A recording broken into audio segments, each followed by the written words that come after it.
ओम साई राम। आज का जो संदेश है ये खास उनके लिए है।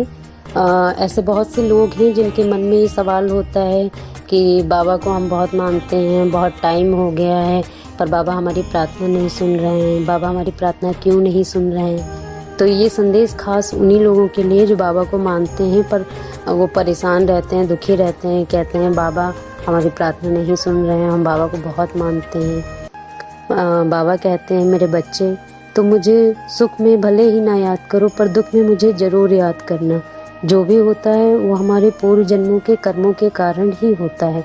कर्म भोग के चक्र से कोई नहीं बचता है, यहाँ तक कि भगवान को भी अग्नि परीक्षा देनी पड़ी थी। जो भी कष्ट, दुख और परेशानियाँ हमें मिलती हैं उन सब का एक ही कारण होता है, हमारे पूर्व जन्म के कर्म।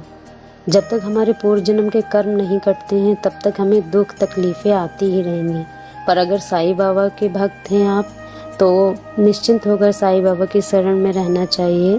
बाबा पर पूर्ण श्रद्धा और सबूरी रखनी चाहिए।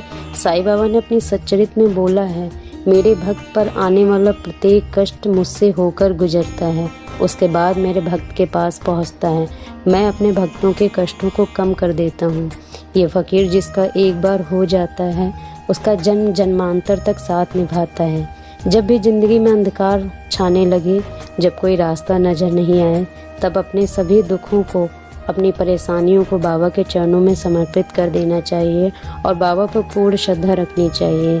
जब हम चारों तरफ से परेशानियों से घिर जाते हैं तो हमारा विश्वास भी कमज़ोर हो जाता है, तब हम और परेशानियों से घिरने लगते हैं। पर हमें दुख में सबूरी रखनी चाहिए, अपने साईं बाबा पर दृढ़ विश्वास रखना चाहिए। सबूरी रखने से हमें ज़िंदगी में जीने का एक नया तरीका पता चलता है।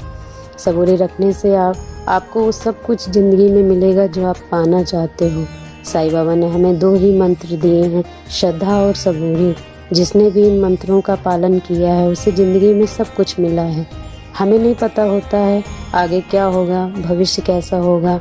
हम आज को देखकर सारे फैसले लेते हैं, पर हमारे साईं बाबा तो अंतर्यामी हैं, त्रिकालदर्शी हैं, सर्वज्ञ और ब्रह्मांड नायक हैं।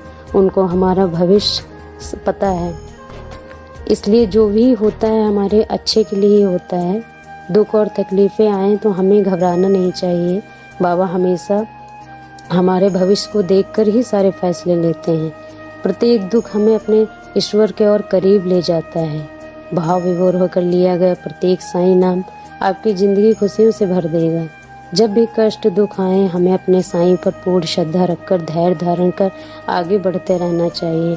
बाबा ने अभी तक संभाला है तो आगे भी संभालेंगे, ऐसा विश्वास रखना चाहिए। बाबा कहते हैं अगर मैं तुम्हारी प्रार्थना का जवाब तुरंत नहीं देता हूँ तो इसका मतलब है मैं तुम्हारे धैर्य की परीक्षा लेता हूँ। अगर मैं तुम्हारी प्रार्थना का जवाब तुरंत दे देता हूँ तो इसका मतलब है मैं तुम्हारे विश्वास को मजबूत करता हूँ। अगर मैं तुम्हारी प्रार्थना का बिल्कुल भी जवाब नहीं देता हूँ तो इसका मतलब है मैंने तुम्हारे लिए कुछ बहुत अच्छा सोच रखा है। इसलिए बाबा पर विश्वास रखिए, सब अच्छा होगा। ओम साई राम।